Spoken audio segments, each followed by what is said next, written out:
siatsika fa ny fahasoavan'Andriamanitra miaraka amintsika. Isika fa ny fahasoavan'Andriamanitra miaraka amintsika noho izy roantsika sandrivaky siasantsika miaraka aminy. Ny fianakaviana no taniketsa ipoiran'ny vocation. Déploie ton cœur et viens nous sauver. Délivre-nous de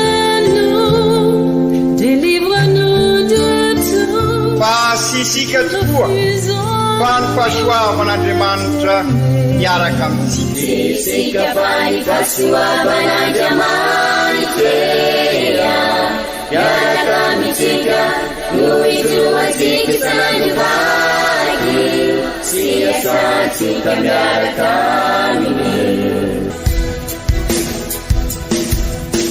Fa olo raika atokotran'isika ao aminy, fianakaviana iray ao aminy, tsy misy hevitrevitra. Ny olo no mampizara indraindray fa Andriamanitra i Jesoa lay mpiandrony tsara nanolotra ny aina olo raika.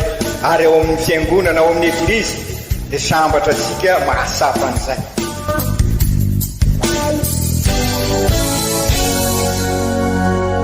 Olo araiky atsika atambatry ny fanahy masina kamiray, olo araiky ao amin'ny Kristy. Fandaram-pampianarana iaranao amin'ny son excellence Monseigneur Benjamin Marc Caramarson eto amin'ny radio Fagnier.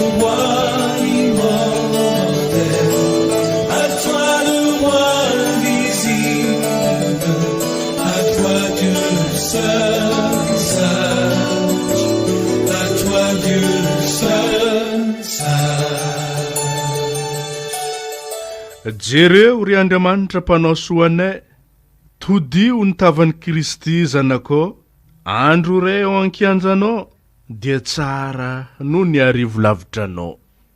Salamo fahatelo amby 20. Isoragna mandrakariva atsika menakavy zay mankafy magnaraka tsy tapaka ny fampianarana sy toritenina archevêque eto amin'ity onjapeo mamintsika ity. Miarabantsika jiaby ary tratran'ity alahady fa 20 tsotra mandavantaona agnatin'ny taogno zay alahady andalignan'ny finoagna. Omezan'ny eglizy loha hevitra ratsika dia ny hoe ny olombelona rehetra no kendrin'Andriamanitra ihiditra ao amin'ny fanjakany. Tady atsika mandrakariva izy. Mitady ny asoa sy atsaratsika fa atsika no besiasia magnalavitra izy efa agnatin'ny zava-manahiragna setry noho ny etraketraky izao fiainagna izao zay vao tsika matsaro mitodika amin'izy Andriamanitra. Tsy sarotra izy mameron-doha mikaiky miantso ny ivopodianantsika iverenantsika aminy. Oregnintsika amin'ny tenin'Andriamanitra arosona eglizy amintsika izay fitiavan'Andriamanitra lehibe atsika izay. Ka andao areo tanesantsika ireo tenin'Andriamanitra ireo aray ny fampianarana sy toritenina archevêque ray amandreny Monseigneur Benjamin Marc Caramarson.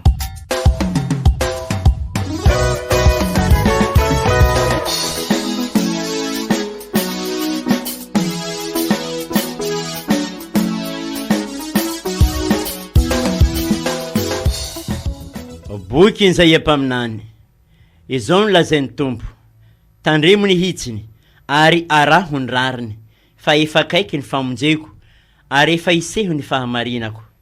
Ary ny hafa firenena izay mifikitra amin'ny tompo mba hanompo azy sy ho tia ny anarany, ary ho mpanompony izay rehetra mitandrina ny sabata fa tsy mandika azy sy mifikitra mafy amin'ny fanekeko. Dia hoentiko ao an-tendrombohitra masina sy hampifalioko ao an-tranoko fivavahana, hankasitrahana eo ambony hotely ny sorona dorana amantsorony, fa ny tranoko hatao hoe trano fivavahana ho an'ny firenena rehetra. Izany ary ny tenin'ny tompo, isaorana ny Andriamanitra. Hitanay Kristy andehisike hoany aminy ndehisike hoany aminy. Hitanay Kristy andehisike Wanyamini Daisika Wanyamini Iantan'Andriamanitra ne isy kotsimbininy ka ataony mamiratra eo amin'ny tsika ny tavany de ho fantatsy ny olona eran-tany ny herina ka neran'ireo fireneny rehetra ny vonjina ny vahoaka rehetra engane hideran'Andriamanitra ny vahoaka rehetra engane hiderany anarana hitanaye Kristy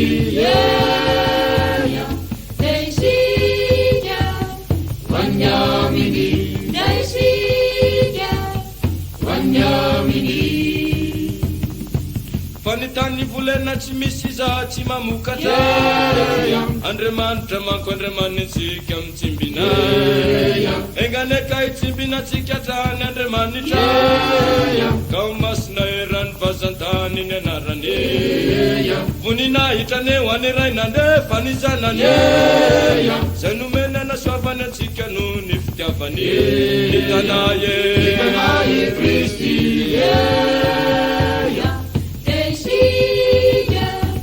Wanyamini Daisika Wanyamini Taratasiny masinday Paul apôstôly ho an'ny kristiana tany Roma.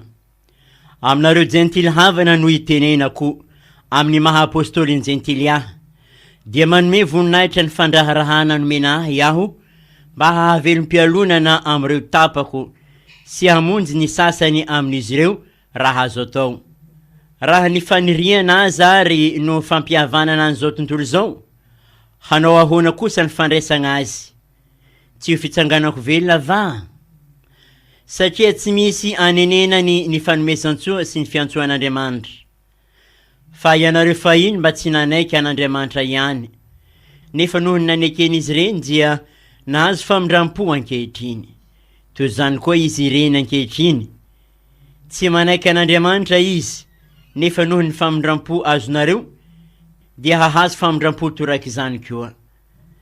Fa samy no hidin'Andriamanitra tamin'ny tsy fanaikena ny olona rehetra, mba samy hamindrany fo avokoa.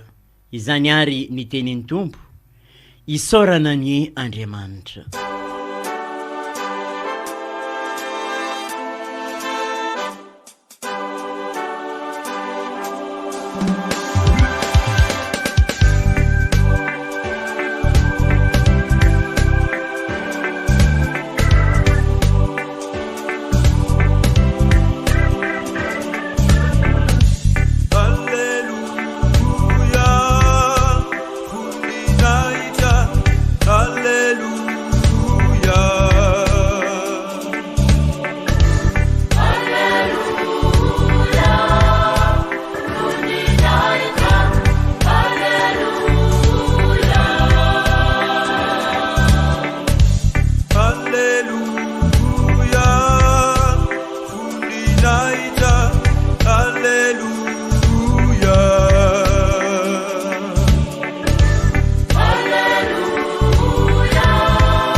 Evanjely masina ny soratan'ny masinda Matio ao amin'ny toko 10.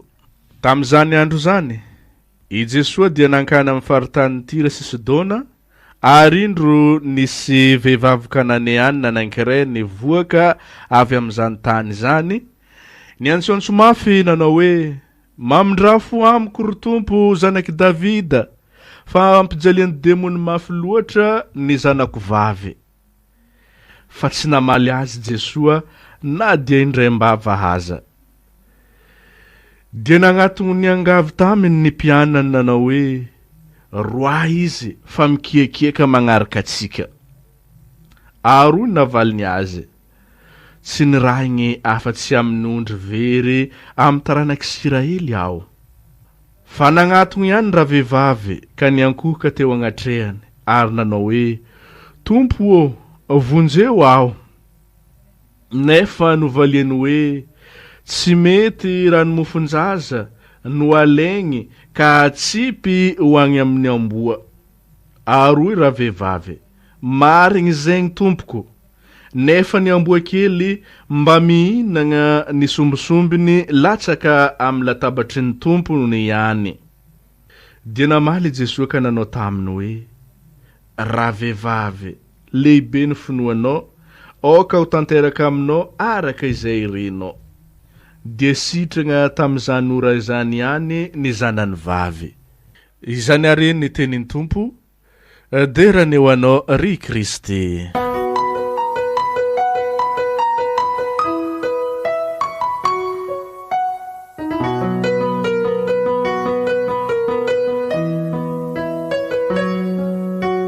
Ry kristiana ava malala, raha omaly itsika niaran'ny banzina ny Masiny Maria nampakarina amboninahitra vatana sy fanahy any an-danitra. Omaly 15 Aogositra dia valy sy ravo tokoa isika tamin'izany, satria araky naverimberitsika misy avasika kehitriny tafita. Ary zay tafita zay dia manambara hafaliana, ka izay koa no miandry sika raha miombona amin'Andriamanitra tahaka ny Masiny Maria sika, raha mivelona tahaka ny Masiny Maria ny finoana. Izy no ohatra velona ho asika, ohatra voalohany ho antsika amin'ny fiombonana tanteraka amin'ny Kristy. Ary zay resaka tafita zay koa dia mahatonga antsika ieritreritra izao zava-misy izao, ka sy maintsy tafita miaraka amin'ny Masiny Maria ihany koa isika. Sy ty korontana virus ty ho isika no mandresy fa i Kristy, ka i Masiny Maria no pirofo mitoka amin'ny tenda no isika, ka miara misaotra an'Andriamanitra isika nanome any Masiny Maria ary matoky ary fa manana reny tokoa isika, ary sambatra isika manana reny, satria ny reny vonona ikolokolo mandrakariva ary reny mpandresy, ka miaraka mandresy miaraka amintsika. Ka amin'izao Alahady 20 mandavataona izao dia azo lazaina fa mbola manohy an'izany hafaliana sy faharavona izany tsika, raha ireo vakiteny zay arosiny Eglizy ny any ty no jerena sy hoalalinina, satria ny foto-kevitra ny any ty dia fandalinana ny finoana. Ka raha miombona tokoa, satria izay moa ny finoana, raha miombona amin'Andriamanitra sika dia hozary Kristy mpiarabelona amin'ireo manodidina antsika, tonga sika hoe ove missionnaire vita batemy, ka iraina zary tabernakla velona eo amin'ny mpiarabelona. Ka raha tabernakla velona tahaka ny Masiny Maria sika dia miantso ny olombelona rehetra hiditra ao amin'ny fanjakan'Andriamanitra araky ny foto-kevitra aroso amin'izao Alahady 20 mandavataona. Tanteraka tokoa izany rehetra izany raha mivelona lay toetra lehibe anankiray zay hita ao amin'ny Kristy sika, zay asongadin'ireo vakiteny telo iaho, ka mahatonga hafaliana, fanantenana ary aravona antsika, satria ny olombelona rehetra tokoa no kendren'Andriamanitra hiditra ao amin'ny fanjakany, ka tonga sika ho mpandresy an'ity korontana virus ity.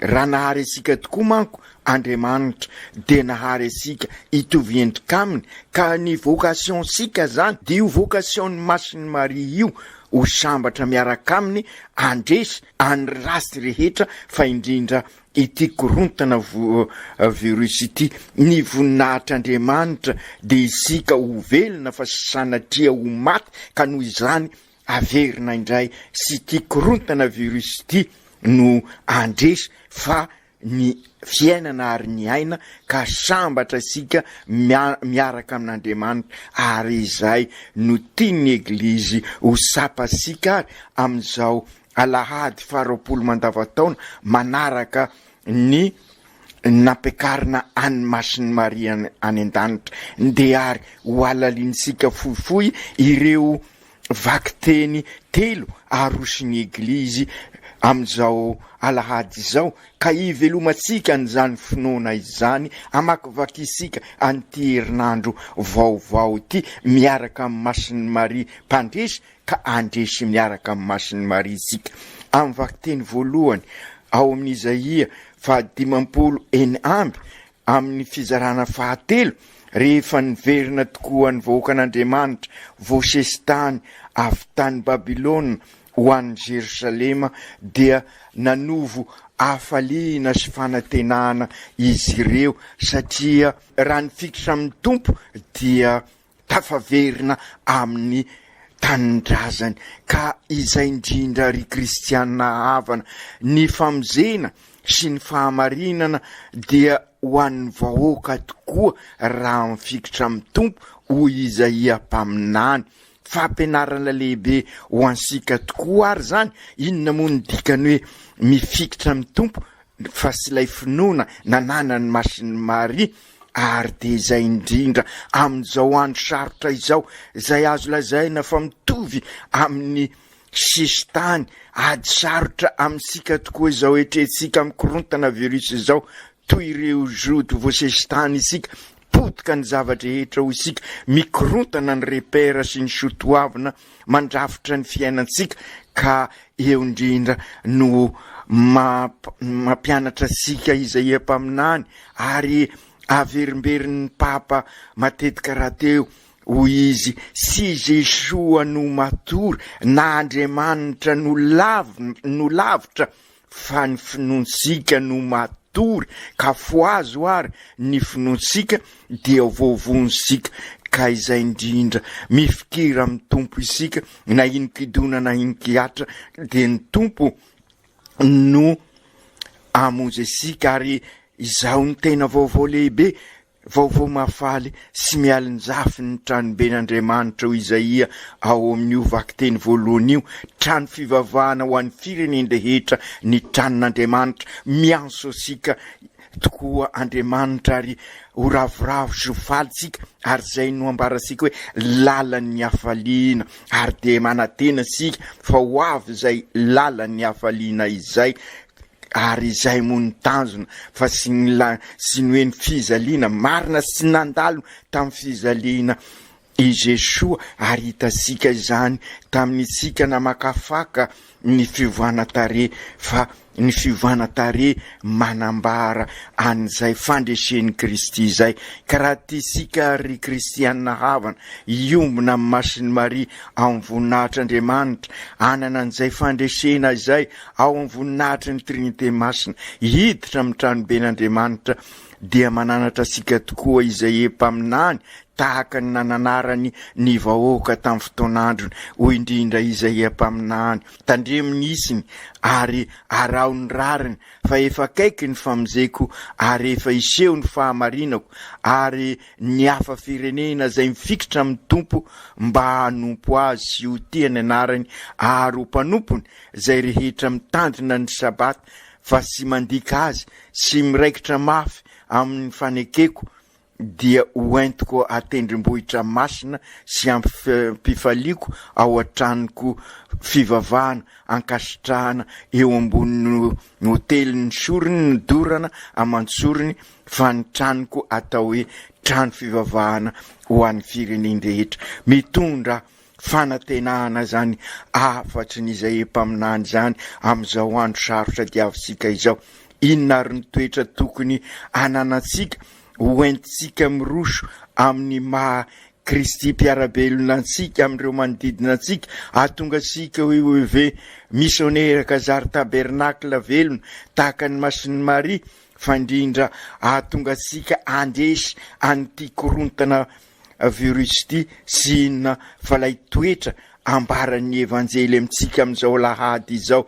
Toetra n'ilay vehivavy Kananeanina zay fantasika fa sy ny Kananeanina sy mba anisan'ny vahoaka zody, kanefa natoky sy feno fanetretena tahaka ny Masiny Maria, ary tao anatin'ny faharetana sy fahasahina ka nampitolangaga any Jesoa ny finoany.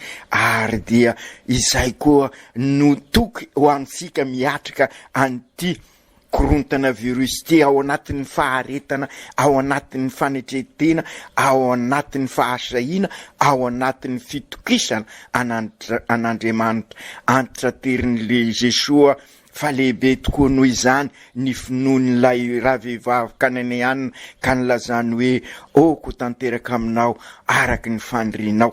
Ka izay koa matoky isika fa ho tanteraka amintsika tokoa raha manana faharetana isika, raha manana fanetretena, raha manana fitokisana an'Andriamanitra.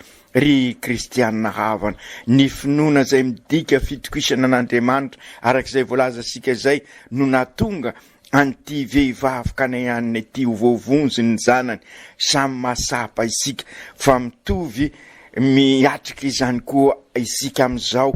Ny zanaka dia isika menakavy miatrika an'ity korontana virus ty, ka samy maniry tokoa isika ho afaka amin'ity demony korontana virus ty. Ka inona nefa noho izany lesona sy ohatra napetraka ty vehivavy kananianina ty, ka enarasika mano fandrindra am'izao herinandro vaovao zao, na de vo ilikilika aza ity vehivavy ty de saigny zoro no ny finoany ka nanambara izay marary azy tamin'i Jesoa, dia izay koa no fampianarana ao asika. Aoka sy avozy isika anambara ny finoansika, de zao no nataony ao amin'ny evanjely.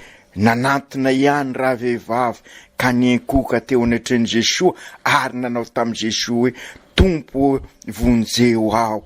De izay koa no ataosika amin'ireny vavaka toto hafa zay iarahsika amin'ny Masiny Maria amin'izao andro sarotra izao, ary zay no ampirosinantsika na ino kidonana nikiatra matoky an'ny Masiny Maria reny sika izy, ary izy ivavaka amintsika. Ka amin'izay i Jesoa amaly antsika tahaka ny navaliny an'ilay kananianina. Sy mety raha ny mofonjaza no alaina dia natoky anefa ilay vehivavy, na dia sarotra misy ny zavatra voalazan'i Jesoa eto sy nandany fampianaran'i Jesoa ilay vehivavy, fa noho ny fahasahiny, noho ny finoany, ary indrindra noho ny fitokisany ny famindrapon'Andriamanitra, de hoy izy tamin'i Jesoa, marina izany tompoko, nefa ny amboa kely raha mba mihinana ny sombosombony lasaka avy amin'ny latabatra ny tompony ihany, dia izay indrindra sitrana ilay zanaky n'ilay vehivavy sy misaraka amin'ny finoana tokoa ny fahasahina, ny fitokisana ary ny fanetretena sy ny fahatsorana, ary indrindra ny fahamarinana miala amin'ny laingalainga sy ny fitapitaka, dia niova ny fiainany ilay vehivavy kananianina.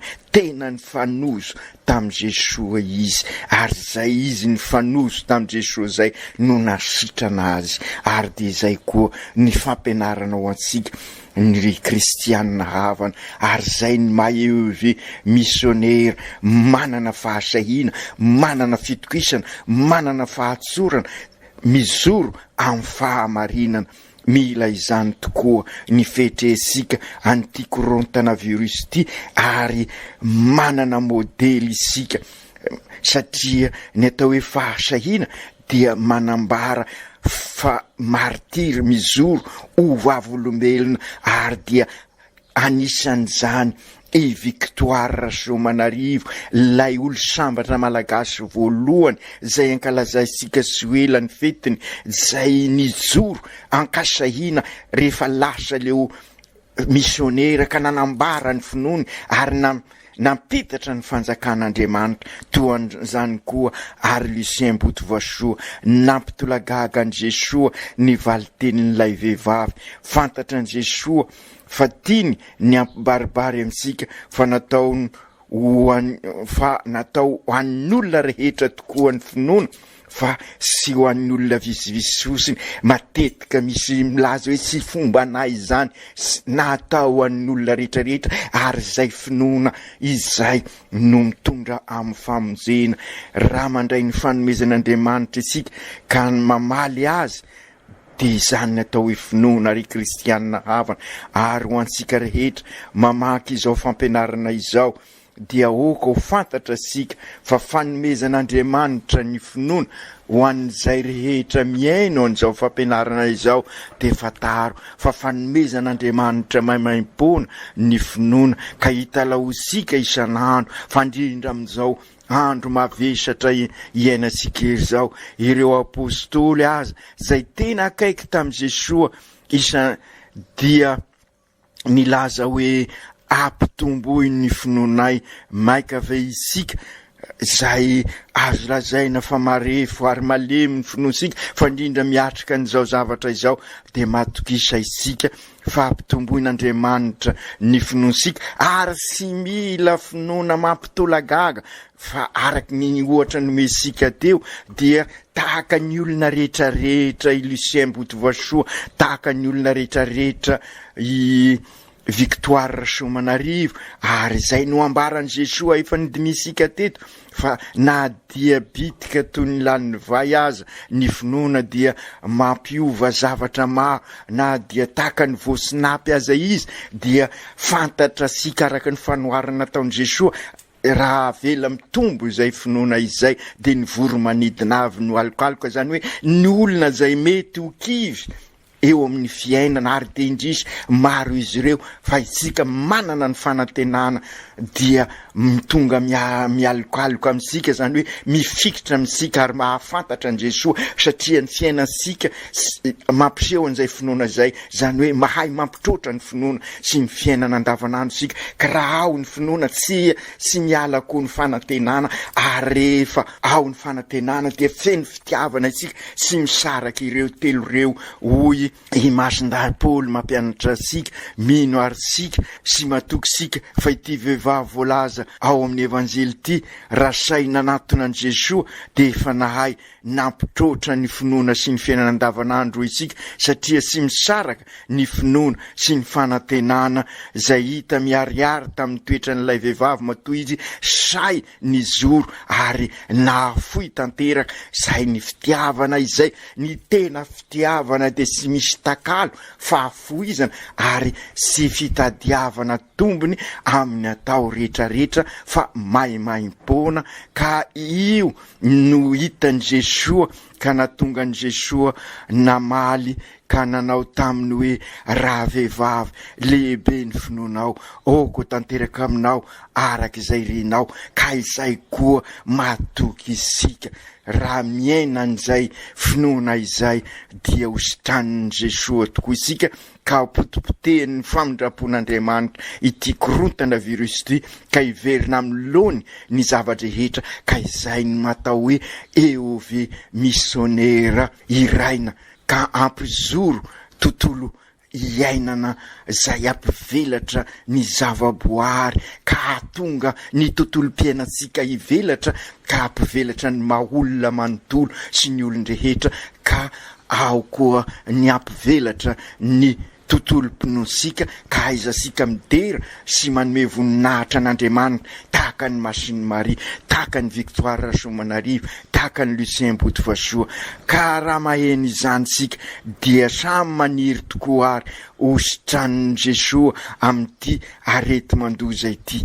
Ry kristianina havana mibaribary eto fa manasitrana sika tokoa ny finoana inona moa ny fanasitranana sy ny tena fanasitranana dia nilay nankalaza isika omaly 15 Aogositra ny fiombonana amin'Andriamanitra zay i Masiny Maria no ny santatra azy ary isika ihany koa ao aminy ary zay ny tena fanasitranana faratampony zay santarisika amin'ny fiainansika andavanandro ary iainansika amin'ny fifandraisasika asika samysika fifandraisasika amin'ny ny zavaboary ary ny fifandraisasika amin'Andriamanitra ka ny lamina ny fiainany ilay vehivavy kananianina satria sitrana ny zanany ka izay koa matoky isika fa sy korontana insony no andresy eto amintsika fa ny lamina ary ny fiadanan'Andriamanitra ao amintsika. Izany koa ary ny fandrisika ka oka hoetan'izany tokoa isika maheno anio vaovao mafaly io, ary izay indrindra no mbola antitra terin'ny masin-dapoly raha monina ao amin'ny fiadanan'i Kristy tokoa isika, zany hoe sitrana ny fiainantsika, de sinona ny dikan'izay fa mifikitra marina tokoa amin'ny finoana dia omen'Andriamanitra ny famindrapony, ary ny famindrapon'Andriamanitra dia anasitrana antsika ary ny apotika ity korontana virus ity. Ny lahatr'Andriamanitra tokoa manko araka ny voalazan'ny masin-dapoly dia isika hiadana ao aminy, ka iriny isika hiditra ao amin'ny fanjakany, engany iroso lalindalina koa ary sika amin'ny finoana ho say izoro ho vavolombelona, anambara ny fanantenantsika ary afoy ka ny fitiavana anentana ansika tokoa. Ry Jesosy Tompo, antitra terinao amin'ny fanaovanao famantarana lehibe mikasika an'ity vehivavy ka ny anina ity, fa tianao hoeo anivinao tokoa izahay, nokendrenao ho iray fianakaviana aminao zahay, sy Andriamanitra lavitra ianao fa Andriamanitra eo anivinay, ka engane ny famindraponao anenika ny fiainanay manontolo, ahafanay iroso amin'ny lalindalina koa amin'ny finoana, anambara ny fanantenana, izara ny fitiavana, ka tonga anay UV missionnaire andresy an'ity korontana virus ity. Hitanao ry Jesosy zokinay, niezaka ataon'ny eglizy amin'izao andro etrehina n'ity arety mandoza ity.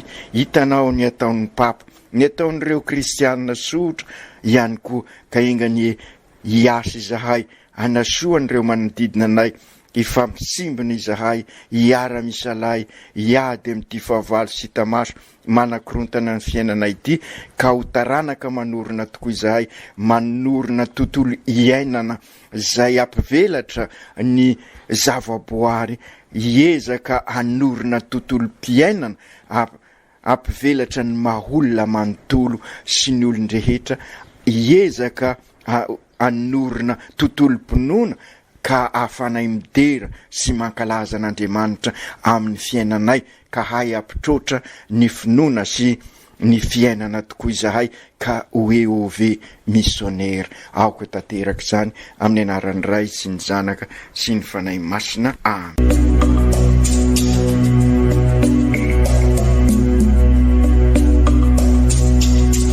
Tsy atsika fa ny fahasoavan'Andriamanitra miaraka amintsika. Tsika fa ny fahasoavan'Andriamanitra miaraka amintsika, noho izy roantsika sandrivaky, sy asantsika miaraka aminy. Ny fianakaviana no taniketsa ipoiran'ny vocation. Déploie ton cœur et viens nous sauver. Délivre-nous de nous, délivre-nous de tout. Fa sisika tokoa fa ny fahasoavan'Andriamanitra miaraka amintsika. Tsika fa ny fahasoavan'Andriamanitra miaraka amintsika, noho izy roantsika sandrivaky, sy asantsika miaraka aminy.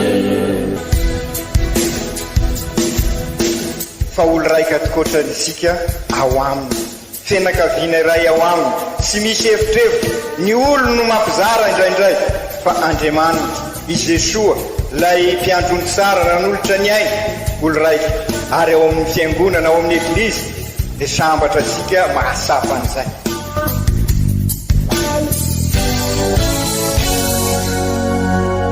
Olo araiky atsika atambatry ny fanahy masina kamiray, olo araiky ao amin'ny Kristy. Fandaram-pampianarana iarahanao amin'ny son excellence Monseigneur Benjamin Marc Caramarson eto amin'ny radio Fagnier.